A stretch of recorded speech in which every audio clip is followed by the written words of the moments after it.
नमस्कार। एग्रीकल्चर में पीएचडी करने का प्लान है, पर फंडिंग की टेंशन हो रही है ना। अगर एक ऐसी सरकारी फेलोशिप मिल जाए जो आपकी रिसर्च को पंख लगा दे तो कैसा रहेगा? अगर हाँ, तो आप बिल्कुल सही जगह पर हैं। तो आज हम बात करने वाले हैं आईसीएआर सीनियर रिसर्च फेलोशिप के बारे में, जिसे एसआरएफ भी कहते हैं। ये समझिए कि ये कंप्लीट गाइड है जिसमें हम इस मौके से जुड़ी हर छोटी बड़ी बात को जानेंगे। अच्छा, तो हम क्या क्या कवर करने वाले हैं? सबसे पहले समझेंगे कि ये एसआरएफ का मौका आखिर है क्या। फिर देखेंगे कि रिसर्च के लिए पैसा कितना मिलता है। उसके बाद एलिजिबिलिटी और ज़रूरी नियम क्या है, सिलेक्शन कैसे होता है, और आखिर में अप्लाई कैसे करना है। चलिए शुरू करते हैं। तो चलिए सबसे पहले सवाल पर आते हैं। ये आईसीआर सीनियर रिसर्च फेलोशिप आखिर है क्या, और एग्रीकल्चरल रिसर्च की दुनिया में इसकी इतनी ज़्यादा वैल्यू क्यों है?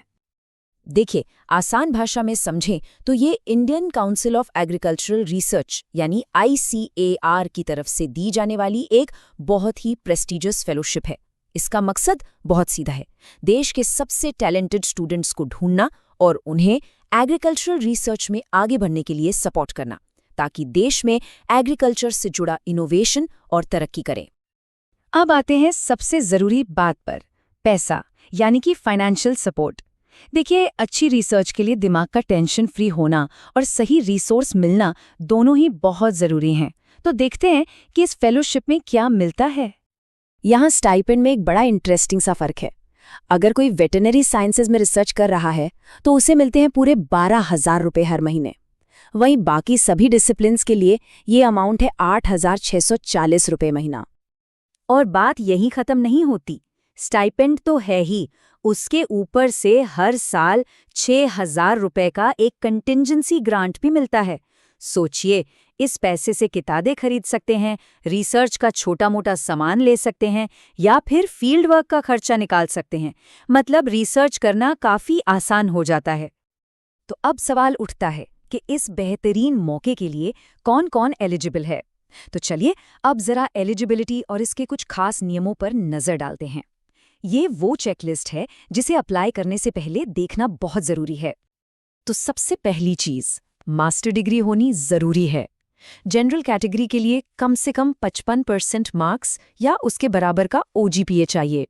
और हाँ, एक अच्छी बात यह है कि एससी, एसटी और फिजिकली हैंडीकैप्ड कैंडिडेट्स के लिए 5% का रिलैक्सेशन भी है। अब जरा एक बहुत ही ज़रूरी नियम पर ध्यान दीजिए। ये फेलोशिप आपको तभी मिलेगी जब आप अपनी पीएचडी किसी ऐसी एग्रीकल्चरल यूनिवर्सिटी से करें जो आपके मास्टर्स वाली यूनिवर्सिटी से अलग हो। जी हाँ, सेम यूनिवर्सिटी नहीं चलेगी।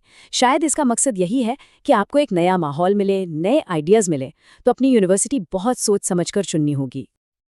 अच्छा, अब एज लिमिट की बात कर लेते हैं। एग्जाम की डेट पर जनरल कैंडिडेट्स के लिए अपर एज लिमिट है 30 साल। हाँ, इसमें कुछ रिलैक्सेशंस भी हैं। एससी, एसटी और पीएच कैंडिडेट्स को 5 साल की छूट मिलती है और ओबीसी कैंडिडेट्स को 3 साल की। और जो लोग पहले से सर्विस में हैं, उनके लिए ये लिमिट 45 साल तक है।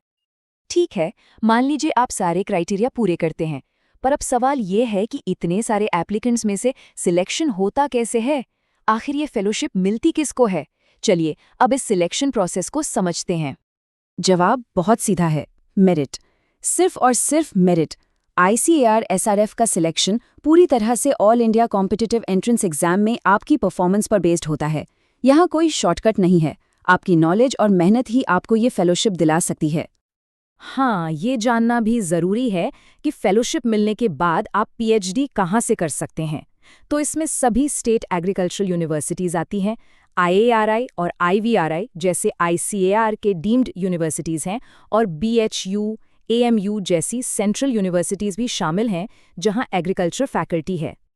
तो अब तक हमने समझ लिया कि ये फेलोशिप क्या है और क्यों ज़रूरी है।